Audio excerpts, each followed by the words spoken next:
직장에서의 해고, 지금까지는 직원에게 징계 사유가 확실히 있거나 아니면 회사 경영이 정말 너무 어려워진 경우에만 할 수 있었습니다. 이름하여 징계해고, 정리해고죠. 그런데 이제 새해부터는 직원의 능력이 부족하다는 것도 해고의 사유가 될 수 있다라는 노동부 지침이 어제 나왔습니다. 이거는 국회에서 법을 통과시키지 않고도 추진이 가능한 거라서 일선 회사에서 바로 시행할 수도 있는 거죠. 이러자 노동계에서는 해고가 남발될 거라면서 강하게 문제 제기를 하고 있고요. 경영계에서는 걱정하지 말아라. 공정한 인사평가를 통해서 무능한 것이 확실할 때만 해고할 거다. 이렇게 주장하고 있습니다. 자, 여러분에게도 닥칠 수 있는 이 문제 어떻게 생각하십니까? 이야기 나눌 두 분 모셔보죠. 먼저 새누리당 이완영 의원 나와 계십니다. 안녕하세요, 이 의원님. 예, 칠곡 성주 고령의 이완영 의원입니다. 예, 더불어민주당 은수미 의원님도 나와 계시죠. 네, 안녕하세요. 은수미입니다. 네, 안녕하세요. 먼저 새누리당 이완영 의원님. 안녕하세요. 예. 환영 입장이세요, 이번 지침? 환영이라기보다는요. 예. 지금 이래 언론에서 나오는 취지도 조금 다르다고 먼저 말씀드리고 싶습니다. 어제 전문가 토론회에서도 지적됐듯이 예. 지금은 경영계도 어제 나온 노동부의 지침대로라면 예. 환영하는 분위기가 아니고요. 어허. 굉장히 걱정하고 있습니다. 경영계도 걱정하는 거다. 그렇습니다. 다시 말해서 이 쉬운 해고라고 하는 것이 예. 정부 여당은 공정한 해고 이렇게 표현을 합니다. 예. 하는데 지금은 새로운 제도가 지침으로 도입하는 게 아니고요.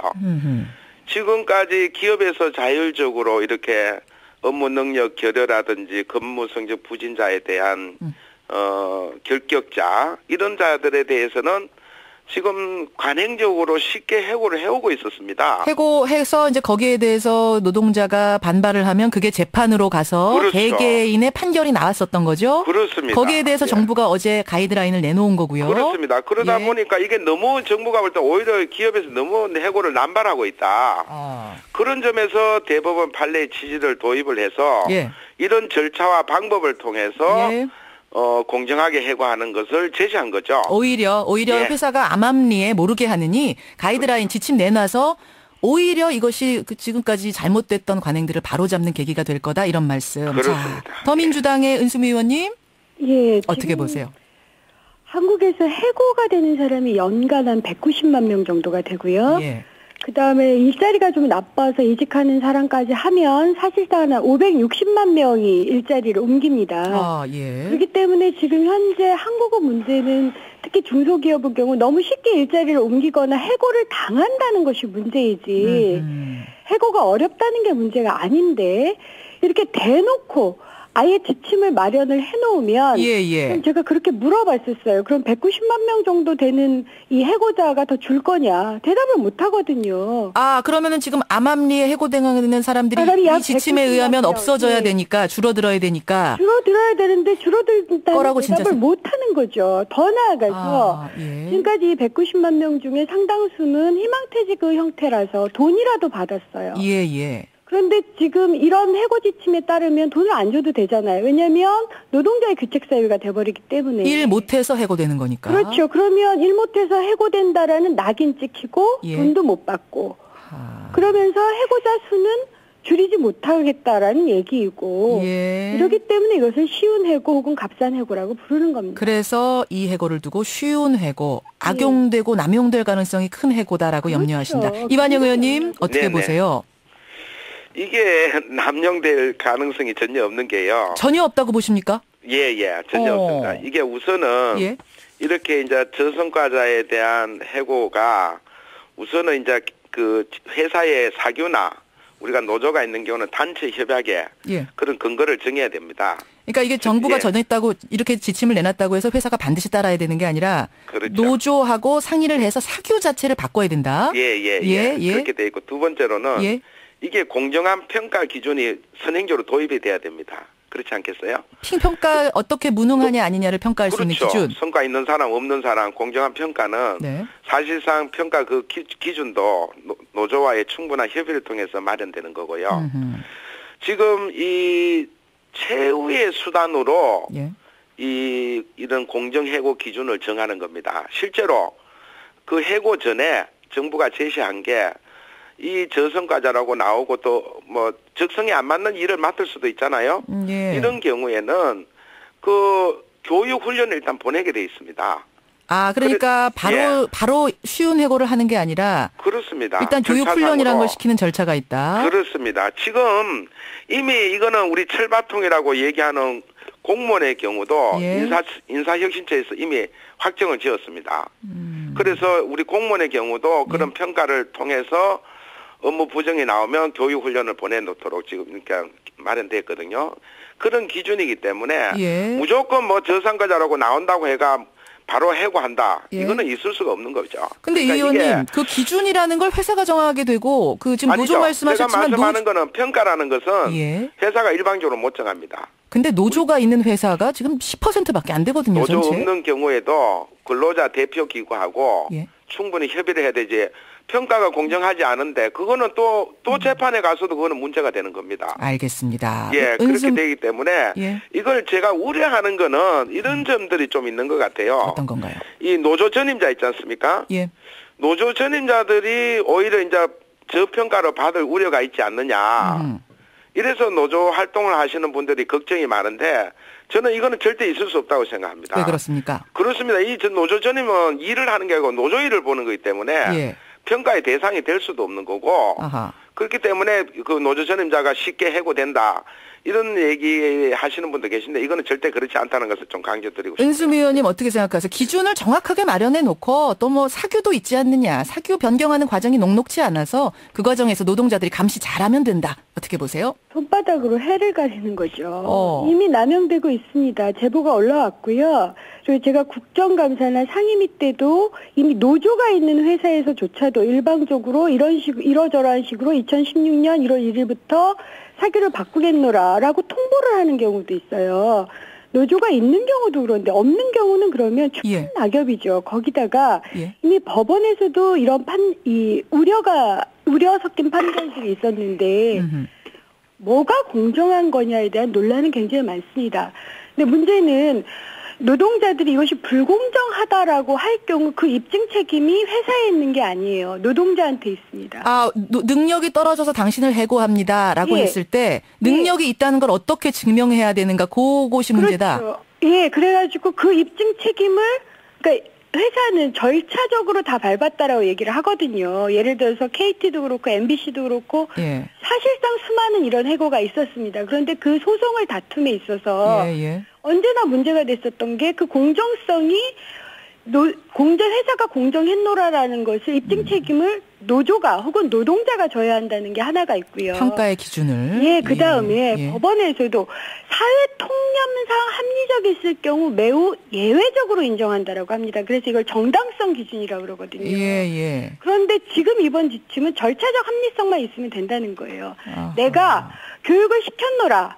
내가 배치 전환을 줬노라 라고 예를 들어서 한 달 정도 기간을 줬으면 그것만 해도 절차적 합리성이 있다라고 해버리는 거거든요. 잠깐만요. 정리할게요. 그러니까 이 사람이 능력이 부족해. 그럼 바로 자르는 건 아니지만 교육을 한 달 정도 시켰고 다른 부서로 한 달 정도 배치도 시켜봤는데 안 되더랍니다 라고 하면은 절차적으로 이게 괜찮아진다는 말씀. 그렇죠. 예를 들어서 서울에서 전산 시스템을 받던 사람을 울릉도에서 전봇대에 올려버렸어요.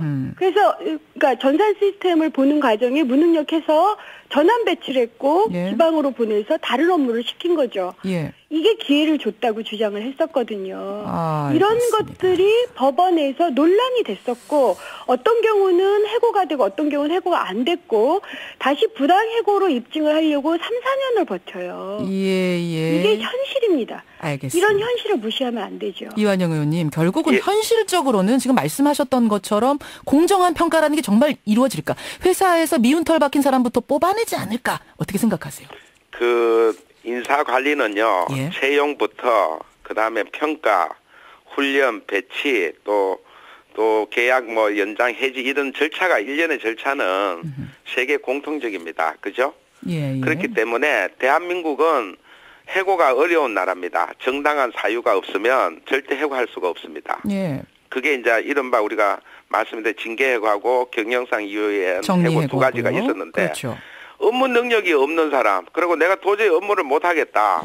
이런 분들에 대해서는 우리가 회사가 바르게 이렇게 해야 되지 않겠어요? 자, 정말 일 못하는 은수미 의원님한테 여기서 질문 드리고 가죠. 은수미 의원님. 그럼 회사 입장에서, 경영자 입장에서 정말 일 못하는 사람이 있으면 그래도 안고 가야 하느냐? 이 질문이시네요. 당연히 안고 가야죠. 그러니까 일을 못한다 안 한다의 문제가 아니라 거꾸로 한번 말씀을 드려볼게요. 예. 그러니까 기업이 굉장히 부실하고 할 때도 우리가 공적 자금을 투자하지 않습니까? 기업이 경영 못했을 때. 그렇죠. 어허. 투여해서 살려요. 그 이유는 이유는 못 보는데 왜 공적 자금을 투자해가지고 그렇게 살려주느냐라고 묻는다면 그건 기업의 사회적 문제이기 때문에 사회적 책임, 사회적 관계이기 때문에 그렇습니다.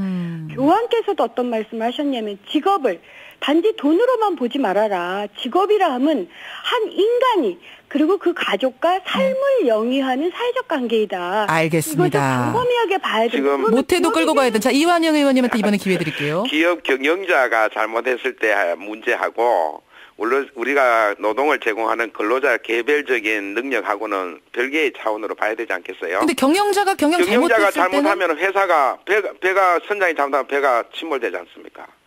경영자는 경영자면 모든 근로자가 다 죽을 수 있죠. 그렇지 않습니까? 경영자가 잘못했을 때 근로자가 잘라내지 못하니까요. 예? 아니 그러니까 노조위원장도 근로자의 권익을 대변해서 이끌고 가야지 자기 이익만 추구하면은 우리 근로자 권익이 향상 안 되지 않습니까? 그런 지도자의 문제는 어디든지 다 그 책임자의 문제고 지금 우리가 개별 근로자의 문제를 이게 핵심을 이렇게 봐야 됩니다. 이걸 쉬운 해고가 절대 아니다. 지금까지 회사가 쉽게 해고하고 남발하는 것을 노동부가 근로자의 권익 향상을 위해서 그렇지 않습니까? 직무 능력도 향상시켜주고 그래도 최후적으로 안 될 경우에는 그 공정한 평가를 통해서 해고할 수 있는 근거를 지금도 하고 있는 것을 근거를 만들겠다. 그렇기 때문에 이 내용 가지고 근로자한테 불이익하다라고 왈가왈부하는 자체가 납득이 안 돼요. 그래서 지금 하지 마라 경영계는 그냥 대법원 판례대로 기업에서 알아서 할게 이렇게 하는 게 지금 경영계의 지금 요구예요. 청취자 질문이 많이 들어와서요. 제가 하나 좀 하겠습니다. 이완영 의원님께 들어온 질문. 일의 성과를 수치로 계량하기 어려운 직종이 워낙 많습니다. 그럴 때는 회사의 의도가 개입돼서 상시적 구조조정의 수단으로 악용되지 않겠습니까? 어떻게 생각하십니까? 문자 왔네요. 지금 업무 계량 못하는 거는 실제 공무원이 제일 계량을 못합니다. 공익을 위해서 일하는 분들 아닙니까? 그럼에도 불구하고 공무원들도 업무 평가를 다 해가 성과도 차이를 두고 하고 있습니다. 그렇기 때문에 그런 문제들은 업무 평가가 계량화되지 못하는 점들을 우려하는 거기 때문에 그래서 단체협약이나 회사 사규에 반드시 이렇게 해고 그런 공정한 해고 사유 또 평가 기준을 정하도록 하고 있다는 거죠. 그걸 동의 못하면 공정한 평가가 안 되면 부당해고가 되는 겁니다. 자, 사규 이야기로 자연스럽게 넘어왔는데요. 이번에 노동부가 내놓은 지침 두 번째가 뭐냐면 취업규칙 변경 기준 완화. 취업규칙이란 말이 이제 사규입니다. 한마디로 직원에게 불리한 사규 고칠 때 지금은 직원 절반의 동의가 필요했던 것을 이제는 절반의 동의 없이도 회사가 사규를 고칠 수 있도록 완화해주는 지침이 같이 들어갔어요. 지금 팩트가 다릅니다. 그렇습니까? 절반의 동의 없이도 가능하다라고 그렇게 표현하면은 제도를 그렇게 바꾼다고 시청자들이 알 수 있으니까 그건 잘못된 표현이고요. 기본적으로 과반수 이상의 동의를 받아야 됩니다. 받아야 되는데 이 과반수 동의를 받기 위한 노사 간에 협의를 할 거 아닙니까? 그렇죠. 협의를 하다 안 돼가지고 이거는 왜 이게 노조가 동의를 안 해줬느냐. 하다 안 되면. 그렇죠. 그럴 경우에, 그러면은 이제 사회 통념상 사측에 제시한 거에 대해서 인정받을 수 있다면은 100%의 동의가 없어도 우리가 인정해야 될 거 아닌가. 근데 하다가 안 되도록 계속 끌고 가거나 이럴 수도 있지 않습니까? 남용이 있지 않습니까? 회사에서. 이 노동조합에 절대 불가능하다. 우리는 협의 못한다. 이렇게 이 동의권의 남용이라는 게 있습니다. 알겠습니다. 지금 이 제도는 잠깐 먼저 말씀드리면 정년 60세에 내년부터 시행하지 않습니까? 내일부터 시행입니다. 임금 피크 그럴 때 임금을 조정하는 임금 피크제를 하면은 노사가 합의를 해야 됩니다. 그죠? 원래 정년 60세에 따른 임금 피크제의 동의, 취업규칙 동의, 변경 동의인데 요걸 이제 노조 측에서 절대 안 된다, 무조건 안 된다 이렇게 했을 때 기존의 판례대로 사회 통념상 회사 사정이 이렇게 임금 피크를 할 만한 사유가 된다면 조금 짧게 정리해 주세요. 그렇습니다. 예, 이런 경우에 그러면 인정을 해주자 이런 거기 때문에 그런 것 때문에 만약에 이것도 거다. 제대로 안 되면 예. 이 취업규칙 변경은 노동부에 신고를 하게 돼 있습니다. 자, 은수미 의원님께 예. 기회를 좀 드려야 될 것 같아요. 어떻게 보십니까? 이한영께서 말이 길어지시는 거 보니까 그만큼 그 변명해야 될 거리가 많아서 그런데요. 이미 제보들이 많이 들어와 있어요.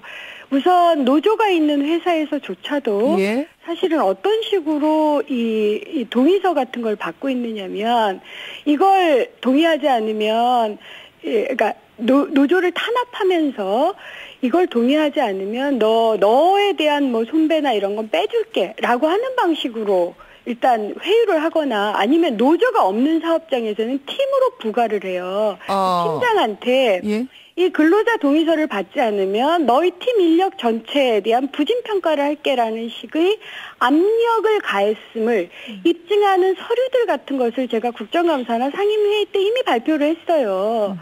그래서 한국은요. 예. 굉장히 사용자 측의 힘이 강한 나라입니다. 그러니까 노조가 힘이 약하기 때문에 그런 거죠. 그래서 노조가 있는 쪽도 어쩔 수가 없는 경우가 많고 노조가 없는 경우는 예. 사실상 다양한 방식의 회유, 탄압, 압박, 압력 예. 등을 통해서 가슴에 사표를 쓰고 다녀야 이 사표를 던질까 말까 쓰고 다녀야 되는 사람이 한둘이 아닐 정도의 압박이 큰 거죠. 자, 청취자 질문. 현재로서는 예. 취업 규칙을 거의 일방적으로 바꿀 수 있는 방식으로 사실은 이 입법 지침, 그러니까 이 행정 지침을 내놓은 것이라고 저는 보고 있습니다. 은수미 의원님께도 청취자 질문 하나 드릴게요. 0141님. 일 못하는 사람 해고 가능해야죠. 미국은요. 능력 없으면 즉시 해고합니다. 그래야 경영 효율 오르고 결국 우리나라 어떤 성장 가능성 올라가지 않겠느냐. 이 질문 어떻게 보십니까? 우선 미국은 능력 없는 사람 즉시 해고 안 합니다. 이게 첫 번째고요. 두 번째 한국처럼 10% 그러니까 전 노동자의 10% 정도가 매년 항상적으로 해고되지 않습니다. 그런가요? 미국도 예. 굉장히 쉽게 해고된 문자 해고도 하고 막 이런 걸로 우리는 듣고 있어요. 아니요. 아닙니까? 그렇습니다. 그렇기 때문에 어떤 통계가 나왔냐면 예. 한국이 10년 이상 장기 근속자 비중이 가장 미국까지 포함해서 OECD 전체 국가에서 가장 낮은 나라예요. 미국은 그렇지 않습니다. 그러니까 이걸 잘못 알고 계신 거예요. 왜냐하면 예. 거기는 불가피한 경우 어쩔 수 없이 그렇긴 하지만 매우 우선 취업도 할 뿐만 아니라 일정의 신사협정이라는 게 작동이 하는 겁니다. 그러니까 우리나라보다는 노사 간의 관계에 있어서 예. 신뢰가 있는 거예요. 알겠습니다. 그 정도는 우리나라도 수용을 하는데 한국은 일방성이 매우 강합니다. 그래서 이 미국과 한국을 좀 잘못 알고 계시다라고 저는 생각합니다. 자, 예, 두 분께 말씀하실 기회를 뭐 충분히 드렸는데 지금 한 20분 정도 토론을 했습니다. 오늘 이 이야기 하자면 하루 종일 걸릴 것 같고요. 일단은 우리 청취자들이 어떤 취지로 두 분이 말씀하셨는지 이해하셨을 것 같고 마무리 발언할 시간 30초씩 두 분께 드리겠습니다. 먼저 새누리당 이완영 의원님. 예, 저도 고용노동부에서 25년 근무한 관료 출신입니다. 예. 이 노동부라는 데가 근로자의 권익 향상을 위해서 하는 부처고요. 절대 경영계에 유리한 지침을 만드는 것은 절대 아닙니다. 특히 취업규칙 변경과 관련해서는 불이하게 변경 부당하게 했으면 노동부에 의해서 심사해가지고 시정 지시를 하고요. 재판에 가서도 효력을 못 받습니다. 너무 우리 근로자분들 걱정 안 하셔도 되고요. 계속해서 노동부로 하여금 근로자 권익 보장 차원에서 지침이 되도록 저도 노력하겠습니다. 예, 은수미 의원님. 네. 예, 이미 노동부가 근로부가 아니라 고용부가 아니라 기업부라는 것이 입증이 됐습니다. 왜냐하면 5대 악법도 이미 발표를 했고요. 이것이 국회에서 워낙 논의가 심해지니까 이번에는 2대 지침까지, 그러니까 국회를 우회한 2대 지침까지 발표해서 행정 독재를 하려고 하는 겁니다. 이것은 저는 일방적으로 박근혜 대통령 간신법 은 무조건 통과시키고 거기다가 이 5대 악법과 2대 지침은 경영계의 오랜 수건 사업이었어요. 알겠습니다. 노동자들이 요구한 적이 없습니다. 그런 점을 좀 주목해서 전 노동부가 이제는 바뀌어야 된다. 제발 정부 부처 중에서 그나마 노동자의 권익을 얘기할 수 있는 유일한 부처마저 이제는 역사 속으로 사라져가고 있는 게 아닌가 싶습니다. 예, 오늘 여러분들은 어떻게 생각하시는지 문자 더 받아보기로 하고요. 두 분 고맙습니다. 감사합니다. 감사합니다. 새누리당 이완영, 더민주당 은수미 의원이었습니다.